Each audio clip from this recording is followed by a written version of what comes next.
Good morning. I know it doesn't look like morning, but trust me, it is. It's about 5 in the morning, and I've been up for a half hour at least, and I have been praying in my favorite prayer spot.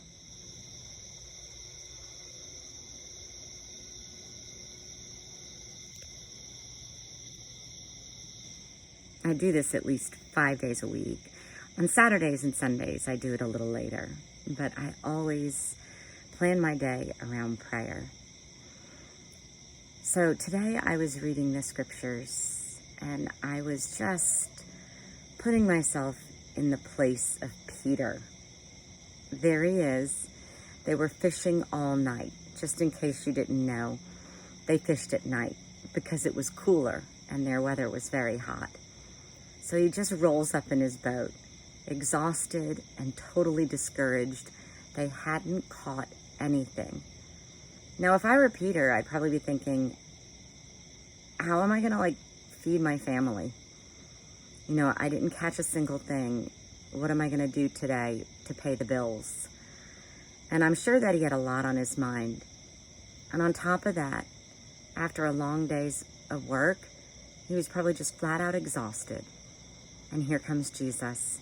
And Jesus is like, bring me out into the water. So Peter didn't know at that point that Jesus was the Messiah. He knew he was unique, and he knew he was special, and he knew he was a great talker and a preacher and said wonderful and wise things. So he put out just a little bit, just offshore, so that the crowds couldn't trample Jesus. And he just sat back, and I'm sure he just took a few deep breaths, and he began to listen. Finally the night of discouragement may be washed away. Not completely, but just enough. And then, as he was just relaxed, Jesus said, now take out into deep water. And I'm sure Peter, in the back of his mind, was like, what? Peter had a temper. We all know this from the Bible. If you read anything about Peter, he had a temper and he was impulsive. And I could only think, in the back of Peter's mind, he was like, who are you to tell me to go out into deep water? I'm the fisherman, you're the preacher. I've been out there all night. It's about to get hot. We caught no fish. It must have taken him a whole lot of humility to not scream at Jesus. And instead, he set out into deep water. And when he was there, he caught a great number of fish. And it took work. Jesus may have given him a miracle, may have answered his questions. This is how you're going to pay for food on your table. This is how you're going to pay your bills. But he had to work. He had to work to get it in. And immediately, Peter's like, depart from me. I'm a sinful man. Because I'm sure he was thinking all those bad things. And then when that miracle happened, he felt guilty. Guilt is a great motivator for change. It's not like shame. Shame is bad. Guilt is good. And Peter confessed. He confessed to Jesus. And Jesus said, be not afraid. In the first reading, Paul says it beautifully. He says, the wise of this world are going to be put to shame by God, who is the wisest of all. They're going to be made out to be fools. If your wisdom is in this world, if you're just worried about this world and how to be wise and how to play the games and how to be so politically correct that your life is driven by it, at some point God is going to make you a fool. But if you're a fool for Christ, well, then you become wise. Maybe not here, but when we get home to heaven.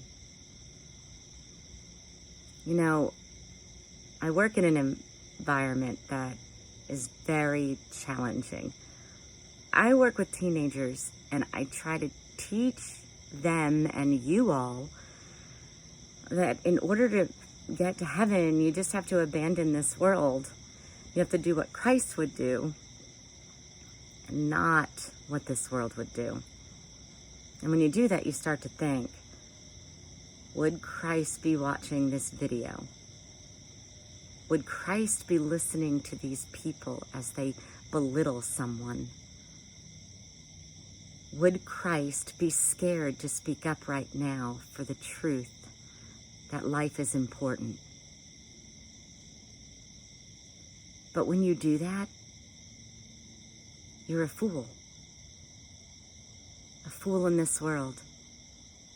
Just like Peter was a fool to cast back out again in the hot sun. But he did it and he received a great reward.